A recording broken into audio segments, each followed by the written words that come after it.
Hi, good afternoon, everyone. Thank you for joining us this afternoon. I know we've got some folks continuing to stream in and join us. My name is Kelly Fuller. I'm Vice President of Talent and Workforce at the Columbus Chamber of Commerce and the Columbus Chamber Foundation. And our huddle today is a continuation of a conversation that started back on October 27th during our experience series at GBQ, when we talked about the importance of workplace culture and the role of the business leader in creating and maintaining those healthy and productive workplace cultures. And we're being joined today by our panelists. We had 3 panelists for our event. Rose Lawyer is not able to join us today. Ankit Shah is here with Columbus State Community College. And we're waiting for Varsi Laurel to join us, as she was having some difficulties with connection earlier. So we'll keep our eyes open for Varsi. Just want to set the stage a little bit. Today is about a 45-minute conversation.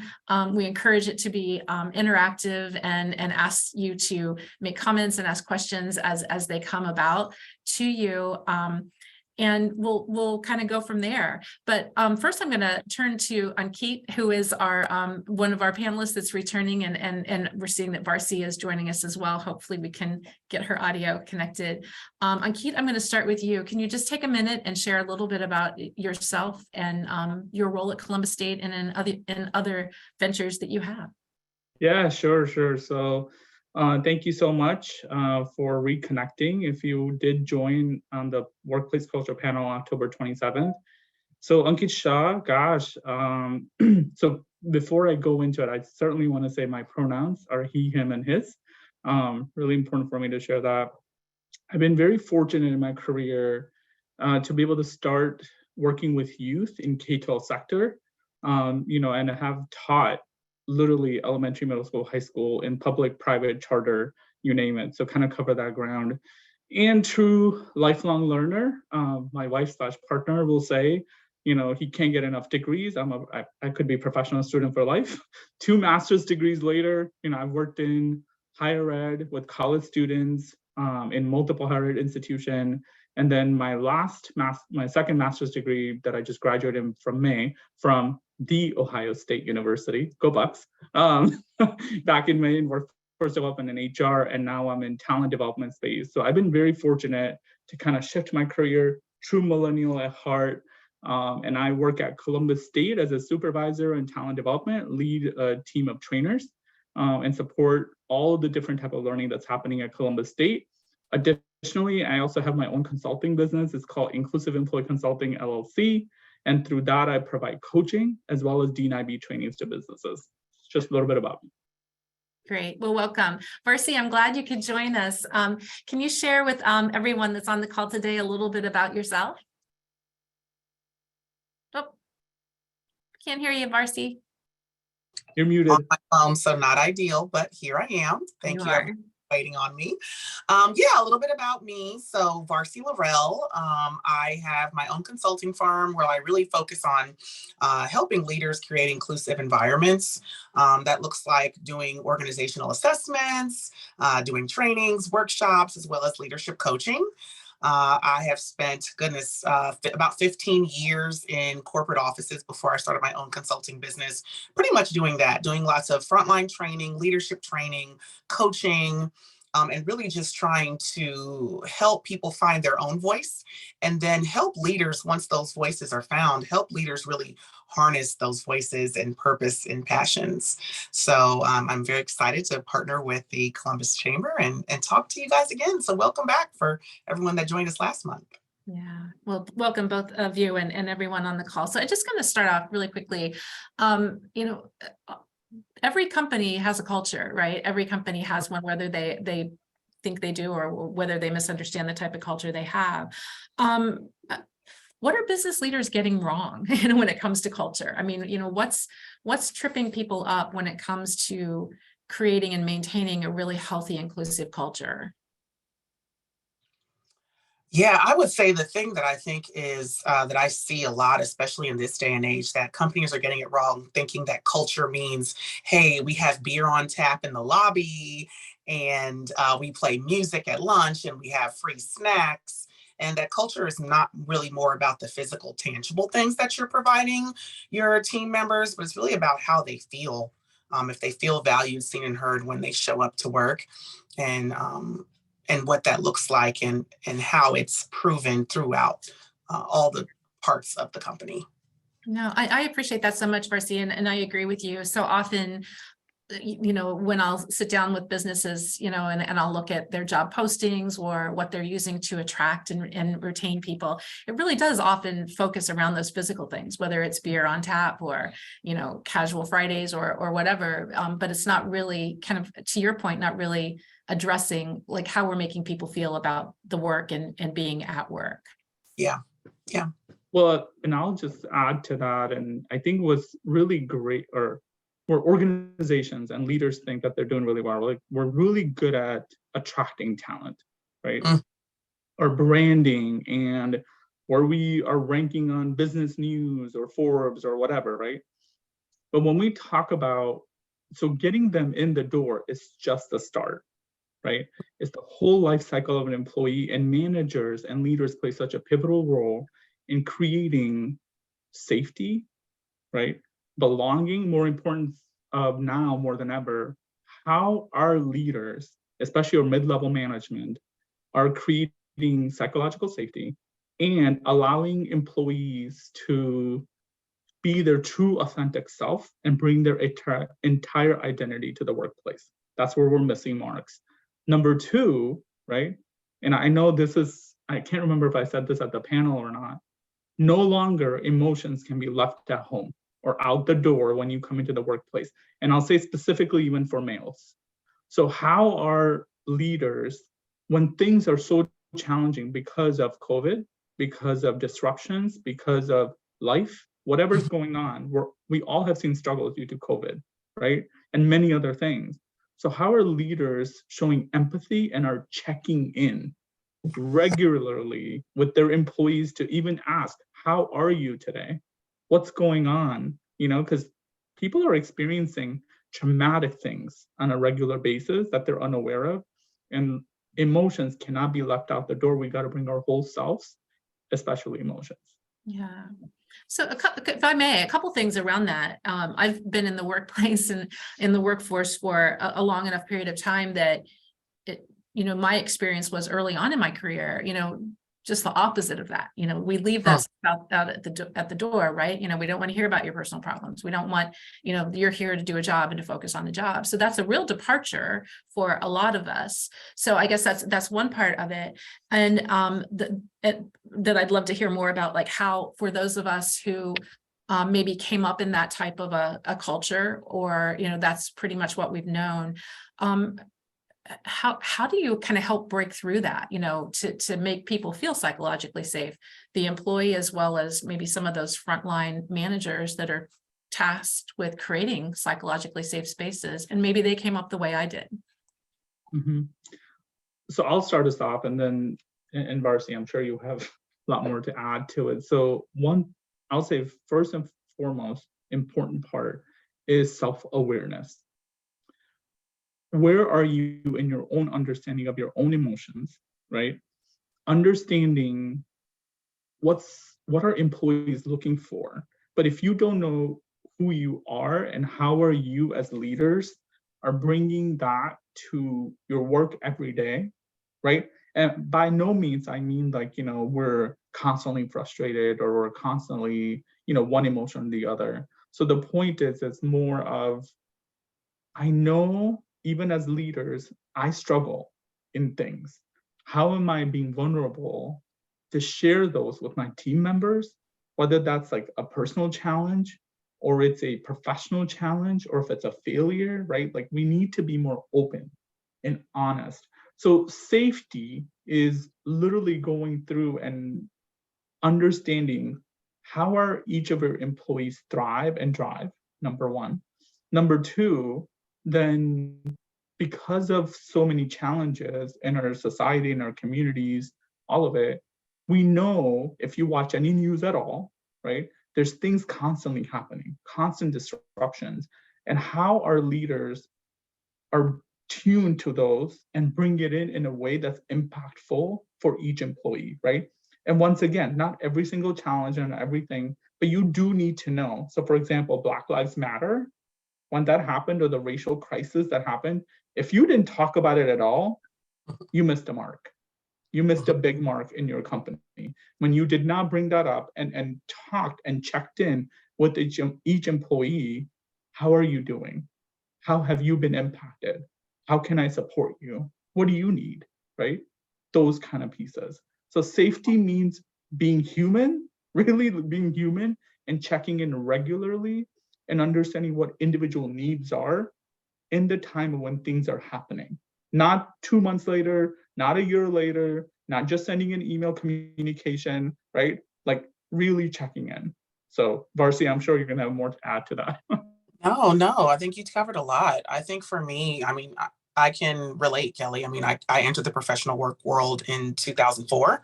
So I think anyone in the job market right now that, you know, started out late 30s and up can relate to the fact that you compartmentalize your life. Like you show up to work, you do the work, that's it. They don't care about anything else. They don't care why you're late. They don't care why you didn't come. And so I think a lot of it, especially just thinking about my personal journey, was a lot of unlearning. It was a lot of, okay, that is not okay. Here is why. This is why it doesn't serve me. This is why it doesn't serve my team, my coworkers, my personal, the people in my personal life. So, you know, piggybacking off of what Ankit said, it's a lot of self-awareness of, wait a minute, why, let's get curious about why bringing my whole self to work actually matters and serves me for the better and serves the team for the better, and then really unpacking that, doing that personal work to unpack that. Yeah. So Hard. yeah, let's say that I get to that place as a leader. You know, I'm getting in touch with, you know, myself, creating this greater level of self-awareness and what that means to my work and to my team. What are some resources or some you know, ways that a leader can feel supported in that? You know, do we have things here locally, or, you know, what would you each suggest in that space? I really work well with finding like-minded leaders and kind of creating that kind of like a consortium a little bit amongst us, and really having those opportunities to kind of talk through, hey, I had this situation. This is what it felt like. This is what it was. What would you do? Have you ever been in a similar situation? And just find those like-minded leaders. Right. Well, and just to add to that, Kelly, I think, you know, this is one situation where assessments can be helpful. So for example, you know, think about, you know, we all in our profession have either come close or understanding of like strength-based assessment, MBTI, right? Value-based. So I'm going to highlight specifically the value-based now more than ever. And it's not just, you know, what's our organization values and what that is and speaking about it. It's really checking in with your employees. Or what are your core individual identity-based values, right? And then how are we connecting that to our work? And how are leaders pulling in their employees based on those value-based systems? Because how many times, right? I know we all know the importance of values, especially organization values, but how often do we check in with our own people about, hey, I know Jennifer, for example, like a Jennifer who really values contributing in system-based learning, right? So I'm gonna make sure as a leader that I get her to be on this table and represented and has a voice to share her insights and perspective, right? So to me, it's those assessments, those values, what Varsi's talking about, having leaders, the opportunity for them to connect with one another and ask about what's working and what's not working. But many times we have lots of leaders in many industries who are very good at transactional work, right? They're really good at getting their things done. And because they were great individual contributors and they shifted to now being a leader, and sometimes making that shift, and especially when you have these people who you're supporting, you have so much more work leaders, right? Because now you have people who are relying on you, depending on you, and how often are we checking in? So you may schedule one-on-ones, that's great, but how well do you know your each employee? How well do you know where they're going to thrive and how are you going to lift them up? How are you going to recognize them? All those things matter. Yeah. Yeah. Love. Yeah, and you reminded me of something from a previous role that I had many years ago. And I worked for a large financial services company, and we had district offices around the country made up of sales and service folks. And often when a district manager role or regional manager role would present itself, the person that was typically tapped to fill that role was the lead top salesperson. So maybe the skill set, maybe what they were, able to do from a sales perspective didn't always lend itself well to leading people necessarily. So that shift from, I'm a high producer here, but that doesn't necessarily mean that I have the skills and abilities to step into something totally different. Yeah.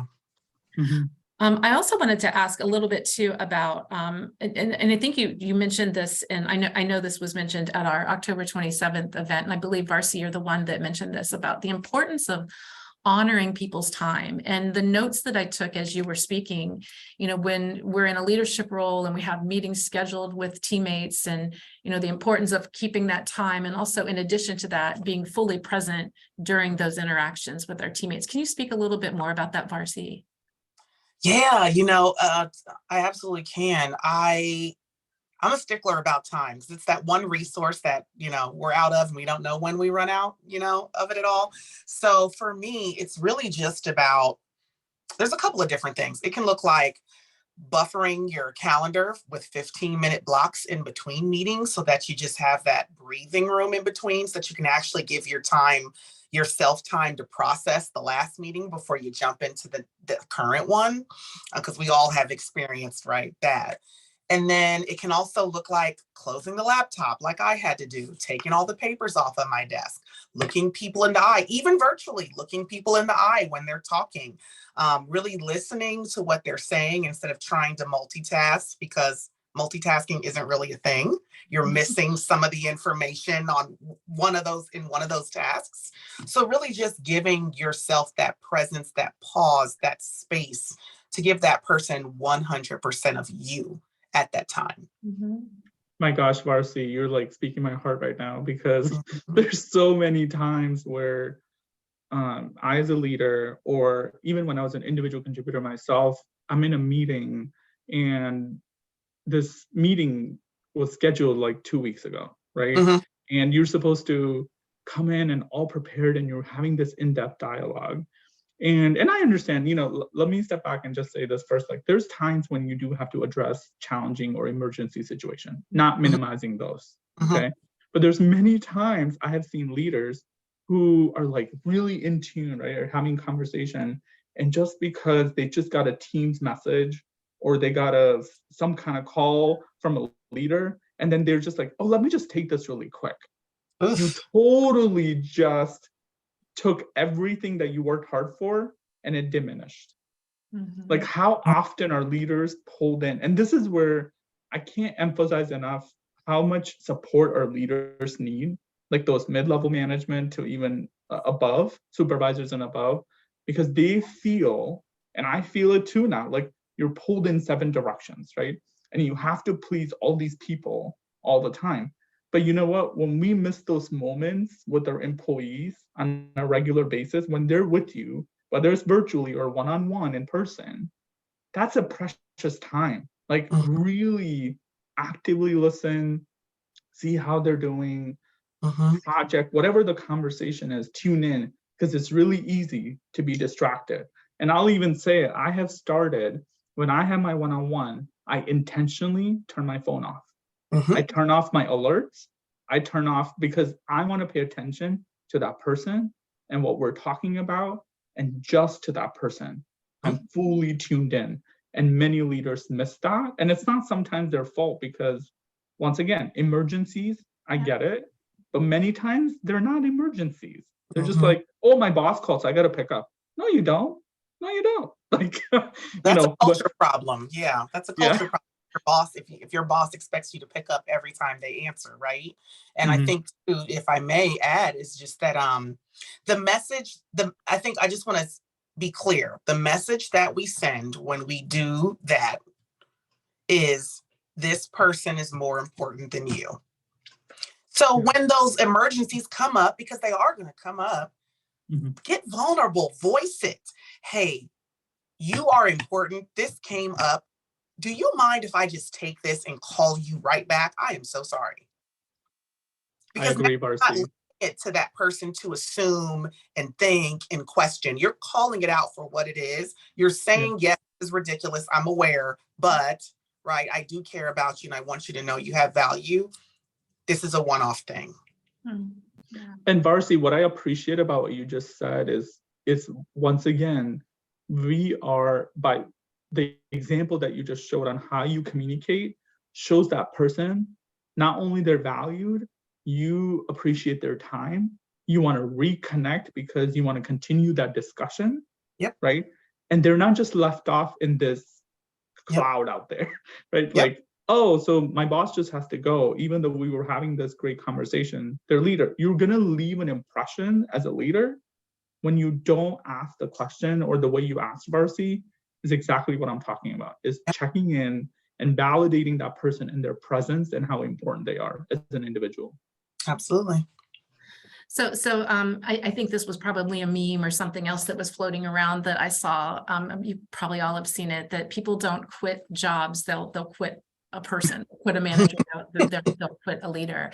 And, we talked about, the importance and the pressure on mid-level management. We want to create a sense of belonging. We want healthy culture, but oftentimes, Ankit, you mentioned, how do we best prepare and support those frontline managers, that mid-level, that really we're tasking them with a lot, and we're tasking them with, maintaining this great culture. How do we best support those individuals? I have to jump in, and this is where I've talked to a couple colleagues in 2 or 3 organizations where they are providing structured monthly program to support frontline managers and leaders. They are, so here how it goes, and I know we talked about this at the panel, but man, I appreciate when these leaders are brought together on a monthly basis. There's a facilitator who's guiding themes and conversations. HR is involved intentionally to kind of just check in, make sure, connecting and being a partner in these conversations with leader, right? So they see them as a partner, but it's checking with those leaders. What are their struggles? What are their challenges? What do we bring up that's going to help these leaders go through intentional problem solving with one another? And here's the best part: peer-to-peer learning, we all know is the best. When I used to be in K-12, I did that with second graders, and I would still do that with our adults, right? Because they connect with one another based on their experiences. And imagine bringing these leaders together in a structured, formal way, right? But still opportunity to build relationship across the organization, learn about challenges and successes that they're experiencing, and how do they learn from each other, and a facilitator who guides those conversations to support them. Yeah, I love that. I pictured like a group coaching session where your peers are all together. Hey, I have this difficult employee and they did this, and what did you do, and what did you think? And we're just ping-ponging ideas and concepts around. It can also, like you said, the structure.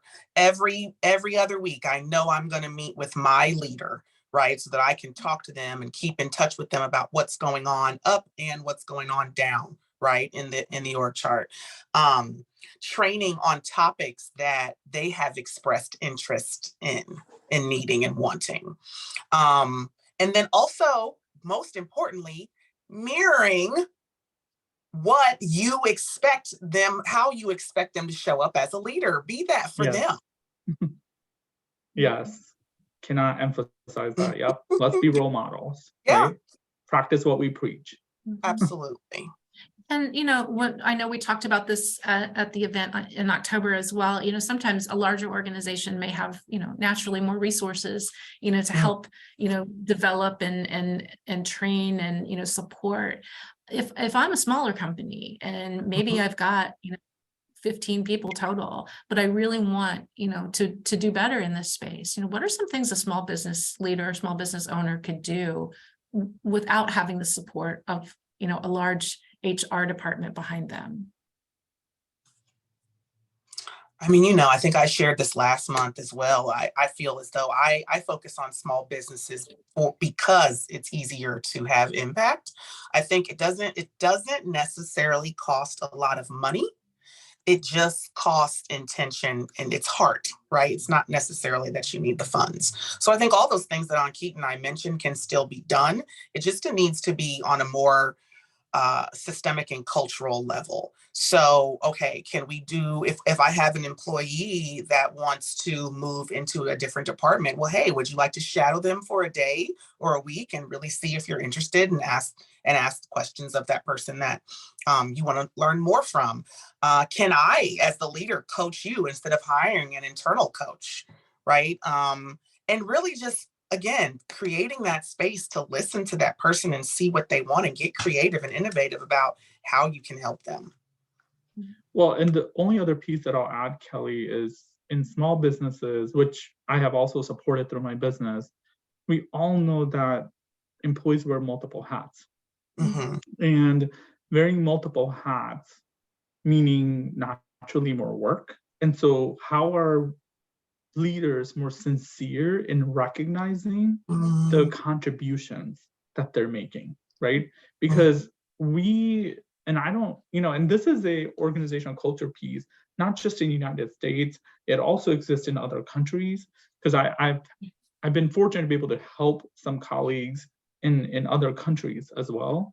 And this exists everywhere, but I think when it's really easy when something goes wrong that we pull somebody in and have that difficult, crucial conversation, what it is, right?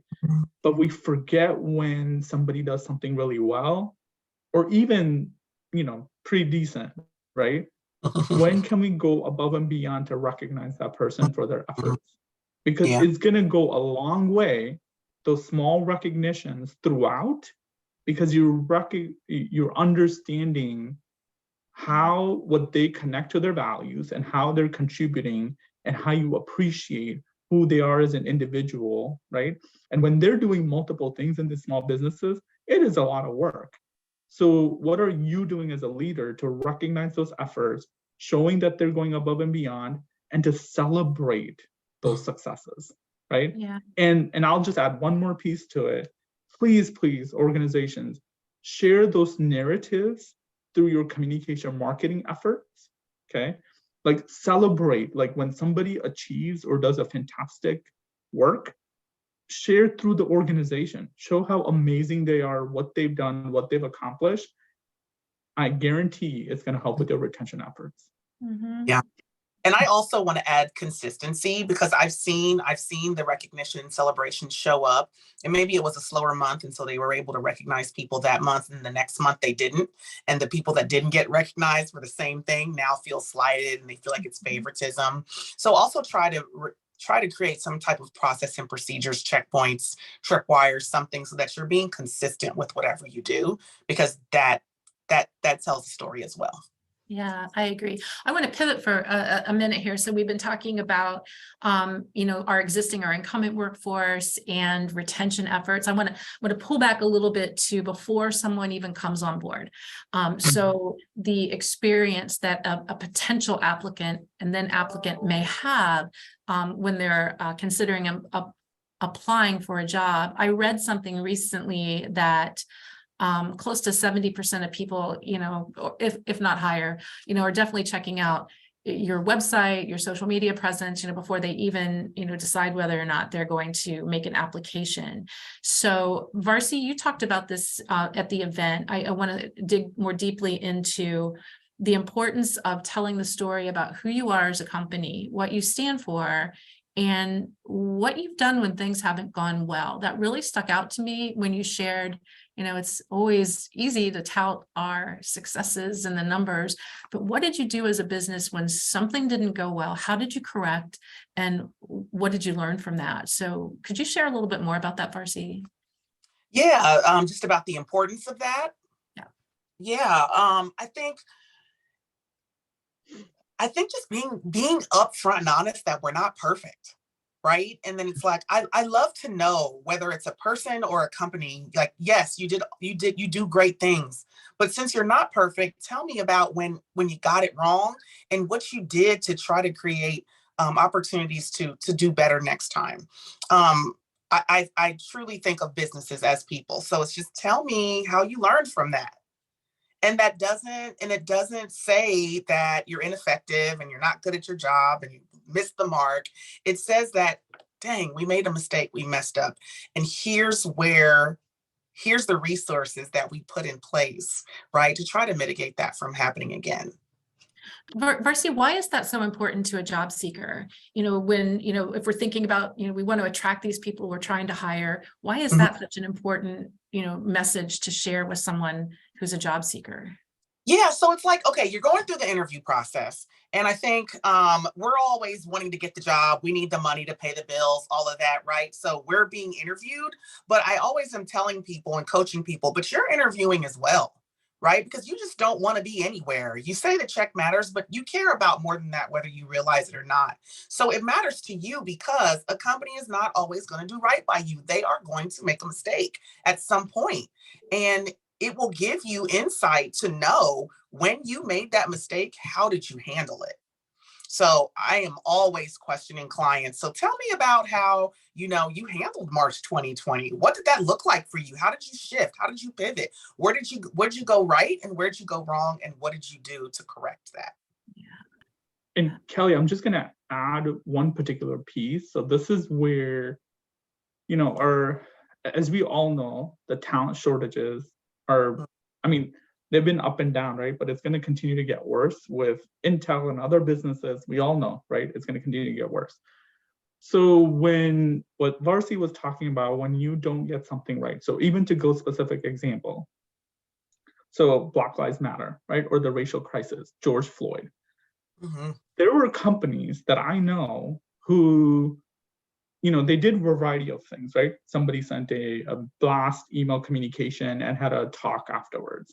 Some of them sent a survey to ask how the employees are doing. Whatever you did as an organization to recognize that societal issue that was happening, because guess what? People who are live in those communities are coming to your workplace, right? Uh-huh. But here's the learning from your mistake and sharing. So how did you as an organization take a proactive step or the next step in discussing this, creating policies, understanding the importance of D&I in your organization, and what you did well, and where did you struggle, and what did you do to overcome that struggle? If you can invite community to learn about that, right? Not just people that work in your company. I'm literally saying, if we want to bring in different talent or attract talent, you got to open up to the community around you or in your surroundings and have a conversations about. That's just one example of here's what we did well, here's where we are going to work on to improve, because our intentionality or purpose is to really create an inclusive work environment. And here's what we're actively doing. So you can get even a specific example, because guess what? The talent is not stupid. They know when you have those diversity statements and whatever, they're reading right through it. So what are you doing actively to show that you're making progress in these conversations, in these policies, and regularly connecting with what employees are looking for? That's what they want to hear. Yeah. And you're doing something different, right? That's not common. So you're doing something different. That alone sets you apart from other organizations. Yeah, I do want to share. We have a question, and pose this to both Varsity and then Keith. As a leader, how do you balance supporting staff needs in a safe way and be available to them without letting some of their needs and or challenges become a distraction and impact productivity? What are your thoughts? So I think for me, a couple things are coming up. One, I mentioned, I don't know if whoever asked if you were there on the 27th, but I mentioned like time blocking on your calendar and creating a space, maybe once a week, it's an hour or 2 hours where everyone knows, hey, on Wednesdays from 2 to 4, my calendar's open. You can pop into my office, you can chat me, you can call me. I'm available for you. This is all about you. Talk to me. So they're not doing it in the middle of a meeting when we're trying to strategize and plan, right? You've actually carved out space for this. I think also it's always important too, to in those moments when you're trying to support a team member, is to kind of bring them back to the why. Okay, I hear you. I understand what you're saying. Talk to me about how this connects to A, right? This thing that we're working on, or this project, or this team member. I think one, it will give you insight into how their brain works and how they're connecting it, or it may give them perspective of, oh, maybe this doesn't actually matter, right? And it's something I have to work through on my own. Okay, thank you for that. Ankit, any thoughts? Yeah. So kind of picking off of what Varsi was saying, right? We need to create time. And I know time is the essence, right? None of us have enough time, number one. But we need to create time for humans in the workplace. And I really mean like time to just share who we are, what's going on in our life, right? And so to me, this can look in lots of different ways. Either you built it as like, I'm gonna have an office hour where anybody is welcome to share and connect and just discuss. It does not, and being precise about, we're not going to talk about work at this time, right? So being structured in that way. But also remembering sometimes even in these meetings, right? When we wanna be productive, we wanna get stuff done, but life happens and leaders have to remain flexible. They have to remain flexible because sometimes what's happening outside in their own personal lives is coming with them, obviously, right? And so even when we want the productivity to rise, which we do, and we should expect, we should have that high expectation of our people, but also bringing back human into the workplace and recognizing that sometimes you're just not going to get everything done.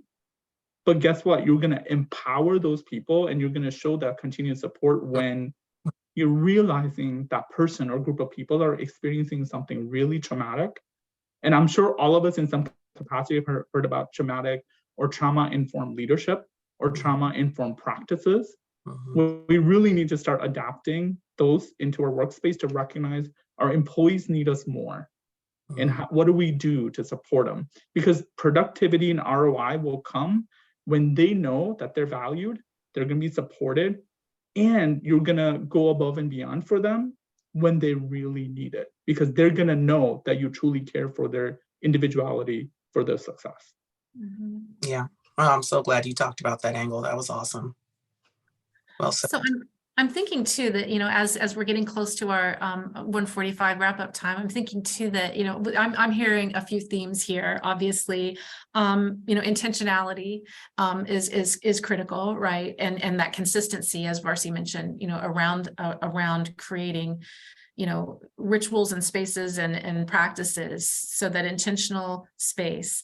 Also employee centric keeps coming up, really keeping, the employee, the whole person, not just the person that shows up at work, but the whole person in this, through that lens as well. What else, from Ankit and Varsi, what else would be something that you think that would really help a business leader create and foster a really good workplace culture?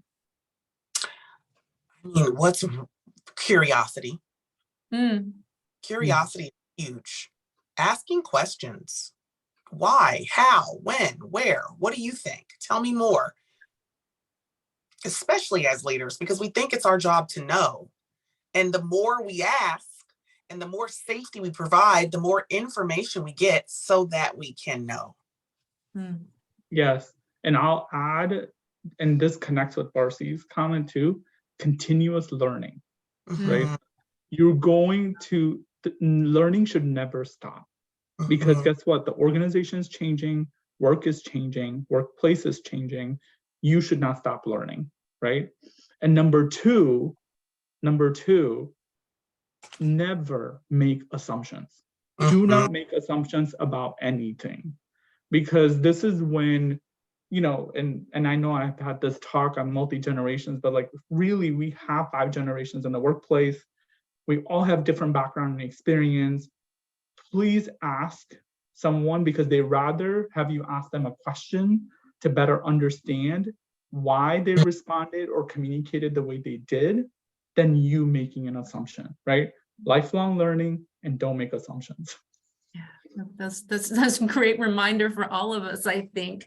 Thank you all. Thank you, Varsity. Thank you, Ankit, and everyone who's joined us this afternoon for this conversation.